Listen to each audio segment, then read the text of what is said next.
আজ দুপুরে রান্নার জন্য বাঁধাকপি কেটেছি, সাথে কেটেছি মূলা আর উচ্ছে, এটা ভাজা ভাজা করব। আর পেঁয়াজ কেটেছি বাঁধাকপির জন্য। আর মাছের ঝোল করার জন্য সজনে ডাঁটা, আলু, বেগুন আর ক্যাপসিকাম কেটেছি। আর বাঁধাকপিতে দেওয়ার জন্য মটর ছাড়িয়েছি আর নিয়েছি টমেটো। তাহলে দুপুরের মেনু নিয়ে হাজির হয়ে গেলাম।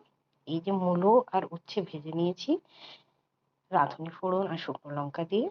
এটা কাতলা মাছের মাথা দিয়ে বাঁধাকপির তরকারি করেছি। আদা রসুন সবকিছুই দিয়েছি, টমেটো দিয়ে, মটরশুঁটি দিয়ে।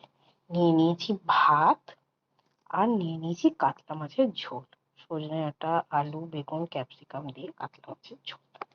আমার তো এরকম পাতলা ঝোল এই গ্রীষ্মের দুপুরে খুবই ভালো লাগে। আজকের মেনুটা কেমন হয়েছে তোমরা কিন্তু জানাতে ভুলো না। আর তোমরা আজকে দুপুরে কে কি খেলে সেটাও কিন্তু কমেন্টে অবশ্যই জানিও। টাটা।